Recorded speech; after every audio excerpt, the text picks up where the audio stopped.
Bismillahirrahmanirrahim. Assalamualaikum warahmatullahi wabarakatuh. Perkenalkan, nama saya Mela Budiarti dari kelas Farmasi 2A 2019 dengan NIM 1904010028. Di mana saya akan menjelaskan mengenai analisis kation dan anion pada makanan, minuman, obat-obatan. Untuk kationnya sendiri, yang saya pelajari yaitu ada kation NH4+, dan anion Cl-. Untuk materi pertama yang akan dijelaskan yaitu ada kation NH4+, di mana jurnal yang saya ambil yaitu ada analisis kualitatif dan analisis kuantitatif dari ekstrak heksan, aseton, etanol, dan air dari daun sirsak, Annona Nuri Cl, yang disusun oleh Harizul Rifai, Wiwing Ratna Susandri, dan Zikra Aziza, di mana penelitian tentang analisis kuantitatif dan kualitatif telah dilakukan terhadap ekstrak heksan, aseton, etanol, dan air pada daun sirsak. Penelitian ini bertujuan untuk menentukan kandungan kimia dari ekstrak heksan, aseton, etanol, dan air dari daun sirsaknya. Nah, penelitian ini menggunakan metode ekstraksi, yaitu metode maserasi untuk 3 pelarut tadi, yaitu ada heksan, aseton, dan etanol. Sedangkan pelarutnya menggunakan pelarut air dengan menggunakan metode ekstraksi infusa. Selanjutnya yaitu analisis kualitatif kation. Nah, kation dibagi menjadi beberapa golongan. Yang pertama yaitu golongan 1, golongan 2, golongan 3, golongan 4, dan golongan 5.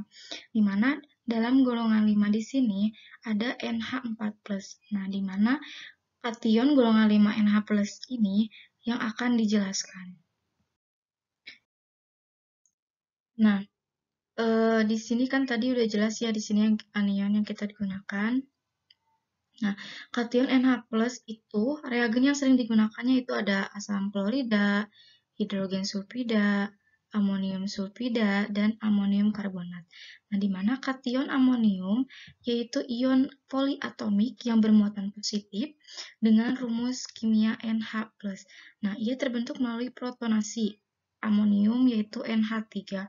Amonium juga merupakan nama umum dari amina tersubsidi melalui protonasi atau bermuatan positif, dan kation amonium kuartaner atau Nr+4 yang satu atau lebih atom hidrogennya digantikan oleh gugus organik.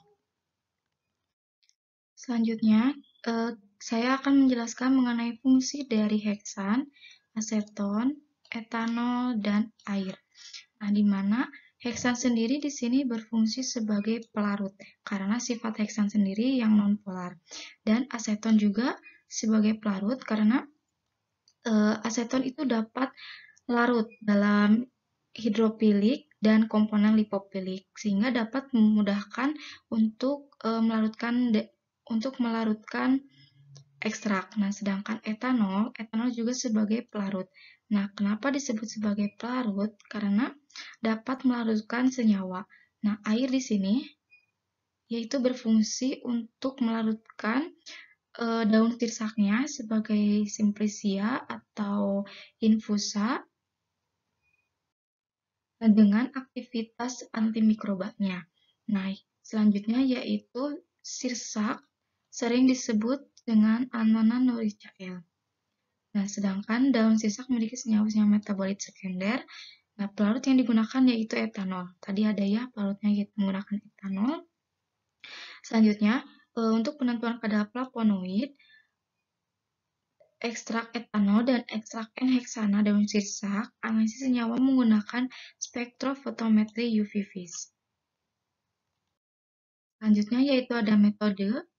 Alat yang digunakan yang pertama yaitu ada spektrofotometri UV-Vis, timbangan analitik, kertas perkamen, kertas saring, spatel, bola hisap, corong, aluminium foil, wadah maserasi, rotary evaporator, Erlenmeyer, labu ukur, mikroskop, kaca objek, batang pengaduk, beker gelas, tisu, pipet ukur, pipet tetes, tabung reaksi, rak tabung plat tetes, cawan, corong, porselin, kasa asbes, dan oven. Sedangkan bahan yang digunakannya yaitu ada simplicia daun sisaknya, lalu heksan, aseton, etanol, aquades, asam sulfat pekat, periklorida atau FeCl3, lalu ada KBr, lalu ada larutan timbal asetat, natrium hidroksida, serbuk magnesium, lalu aluminium, lalu ada larutan asam klorida,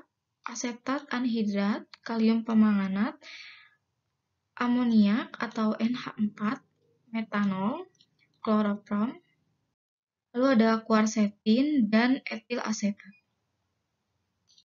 Nah, untuk prosedur yang pertama yaitu kita mengekstraksi sampel dulu. Nah, yang pertama digunakan yaitu 50 gram serbuk simplicia daun sisaknya dimasukkan ke dalam macerator atau alat untuk maserasi, ditambahkan 500 ml masing-masing pelarutnya, yaitu ada heksan, aseton, dan etanol. Nah, direndam selama 6 jam. Nah, untuk 6 jam pertama sambil diaduk. Nah, kemudian didiamkan selama 18 jam. Setiap 6 jam sekali itu harus diaduk. Nah, masalah dipisah 3 dengan cara filtrasi atau penyaringan yang diulangi 3 kali dengan menggunakan jenis dan jumlah pelarut yang sama. Nah, semua maserat dikumpulkan, kemudian diuapkan dengan penguap putar atau rotary evaporator pada suhu di bawah 50 derajat sehingga diperoleh ekstrak cair. Selanjutnya yaitu uji prosedur untuk analisis kualitatif. Nah, diantaranya yaitu ada uji karbohidrat, kita menggunakan tes Fehling, di mana cara pembuatannya yaitu 2 ml ekstrak tanaman ditambahkan dengan reaksi Fehling A dan Fehling B dalam jumlah yang sama banyak atau 1:1 ke dalam larutan ujinya. Lalu akan terjadi reduksi yang menghasilkan endapan kuprooksida berwarna merah bata. Selanjutnya yaitu uji asam lemak, di mana 5 tetes ekstrak ditambahkan dengan asam sulfat 25%. Pengambatan dilakukan dengan cara pemanasan dan akan terbentuk warna coklat muda, menunjukkan bahwa adanya asam lemak dalam sampel. Selanjutnya ada uji penol, yaitu uji tes periklorida, di mana 5 tetes ekstrak ditambahkan dengan 3-5 tetes besi klorida. Nah, senyawa penol akan memberikan warna hijau atau biru hitam dengan penambahan larutannya. Selanjutnya ada uji tanin dengan sebanyak 50 mg dilarutkan dalam 5 ml air suling dan 2 ml larutan tanin gelatin mengandung 10% natrium klorida menimbulkan endapan pada larutan tanin. Selanjutnya yaitu uji flavonoid. Kita menggunakan uji sinoda. Nah, 1 ml ekstrak ditambahkan dengan 2-3 tetes etanol, kemudian ditambahkan dengan serbuk Mg, lalu beberapa tetes asam klorida 5M. Nah, sehingga warna yang akan terbentuk yaitu warna merah hingga warna merah lembayung.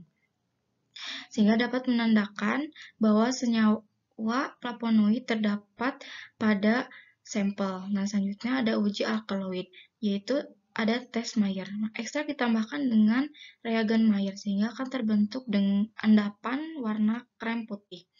Nah, selanjutnya uji terpenoid, yaitu menggunakan tes tembaga asetat. 1 ml ekstrak dilarutkan dalam air terlebih dahulu, ditambahkan dengan 3-4 tetes larutan tembaga asetat, sehingga warna yang akan terbentuk yaitu warna hijau. Lalu uji minyak atsiri, yaitu 1 ml ekstrak tambahkan dengan larutan kalium permanganat, sehingga warna yang akan muncul yaitu warna pucat atau warna yang hilang. Selanjutnya uji saponin, yaitu menggunakan uji tes busa ekstrak, di mana 0,5 gram dikocok dengan 25 ml air. Jika timbul busa selama 10 menit, maka menunjukkan adanya saponin. Selanjutnya uji steroid.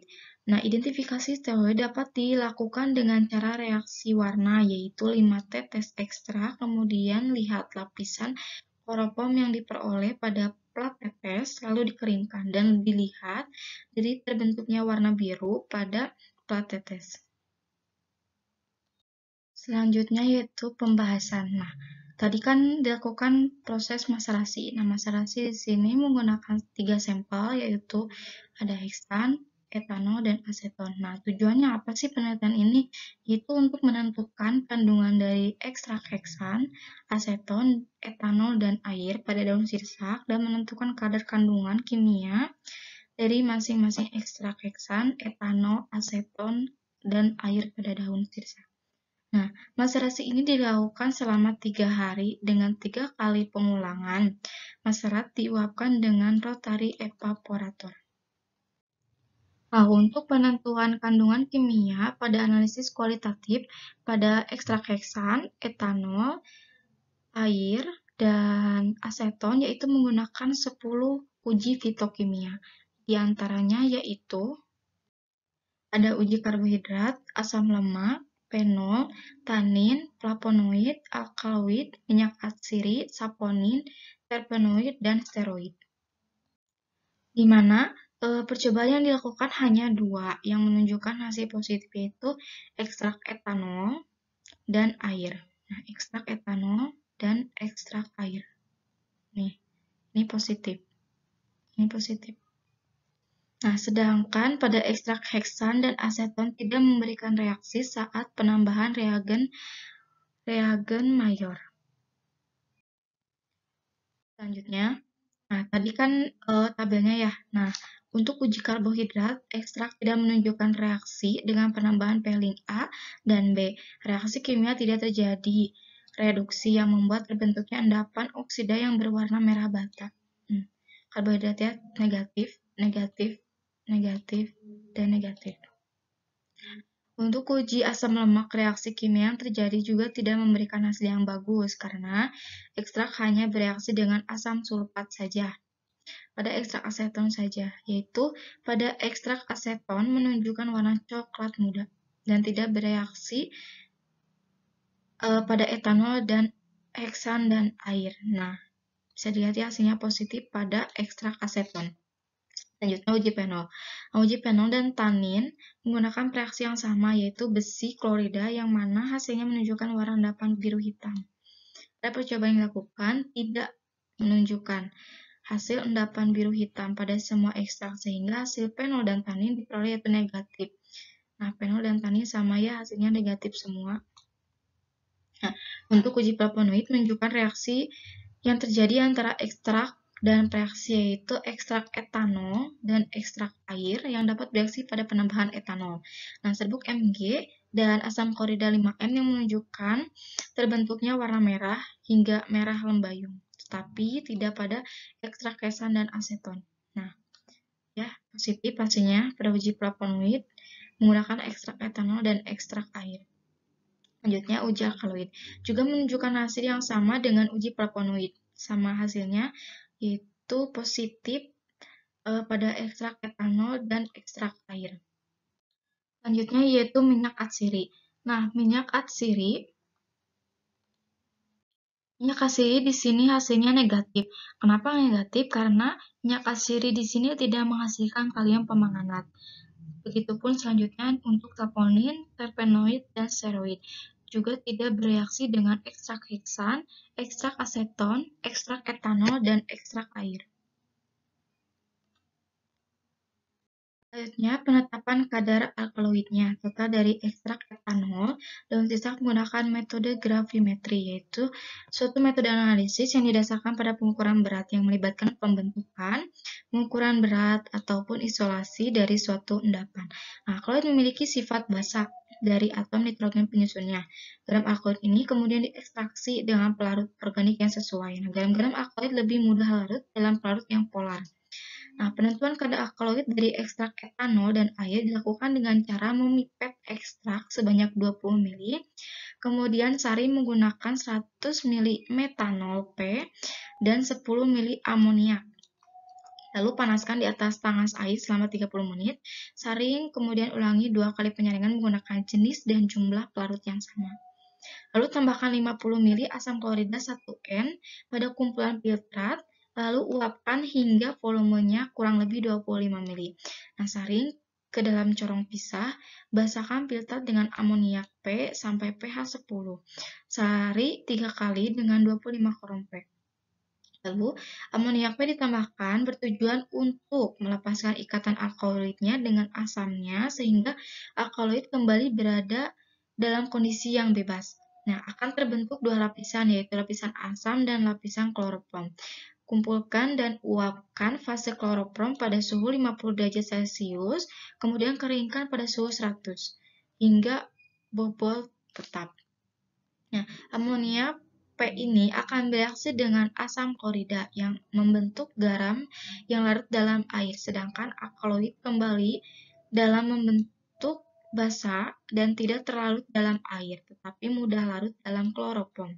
Alkaloid dalam keadaan bebas dapat diekstraksi dengan pelarut kloroprom, sehingga dihasilkan ekstrak kloroprom yang merupakan alkaloid total.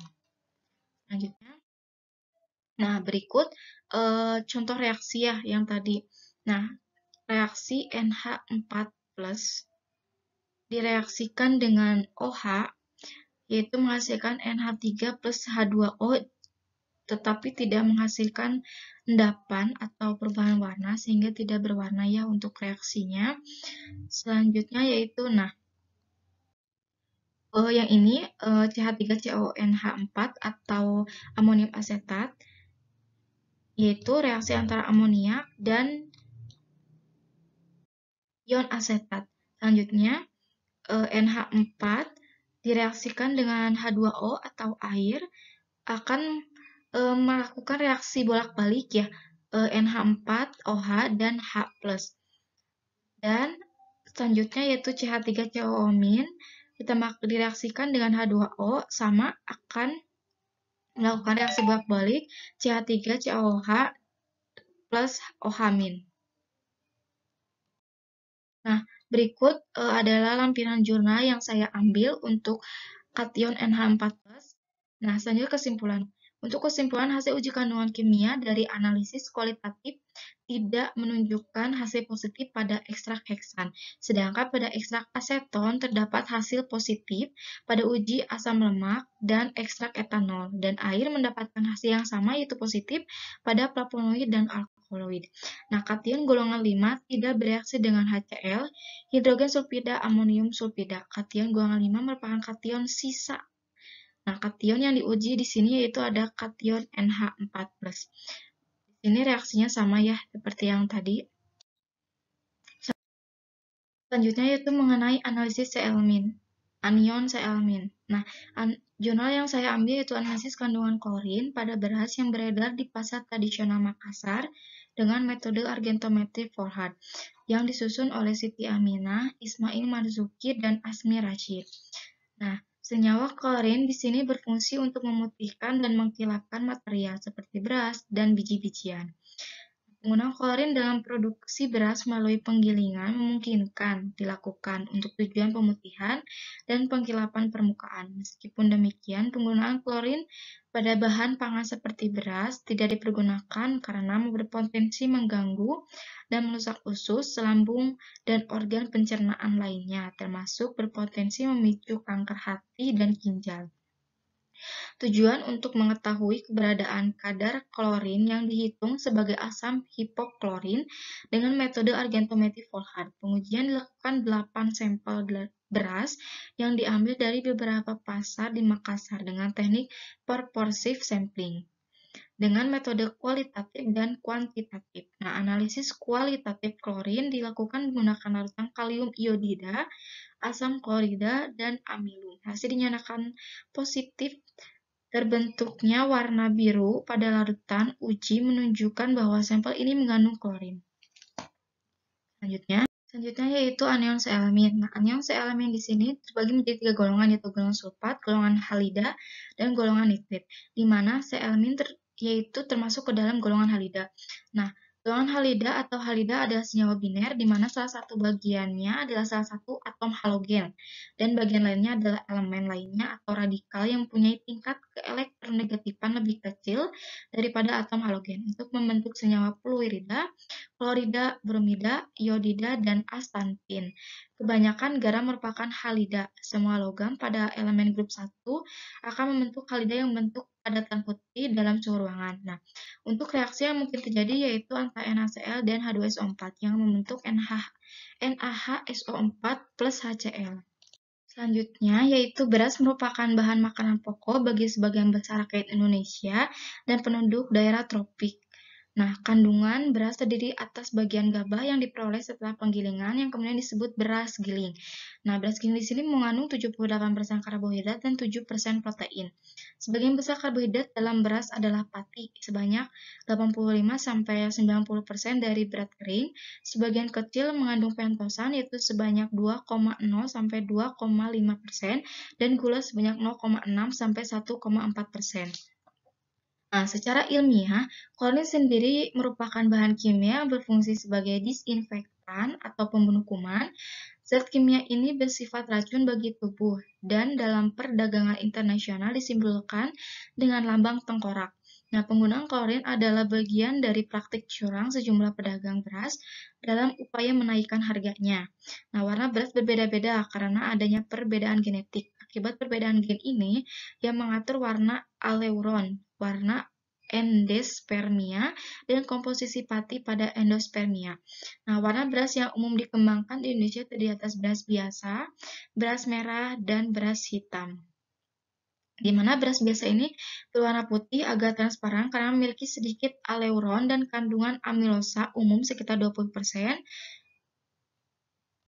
Nah, beras ini mendominasi pasar beras, sedangkan beras merah akibat aleuronnya mengandung gen yang memproduksi antosianin yang merupakan sumber warna merah atau ungu. Sedangkan beras hitam itu sangat jarang sekali di Indonesia.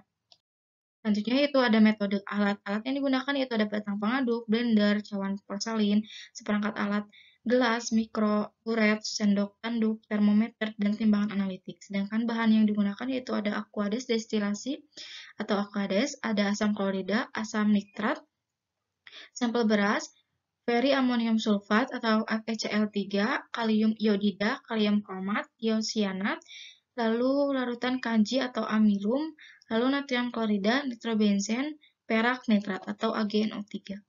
Selanjutnya yaitu prosedur. Nah, di sini ada dua prosedur, yaitu yang pertama prosedur analisis kualitatif dan analisis kuantitatif. Dimana kita kan sedang membahas analisis kualitatif. Yang prosedur yang pertama yaitu filtrat di pipet 2 ml dimasukkan ke dalam tabung reaksi, kemudian tambahkan dengan larutan kalium iodida dan asam klorida encer.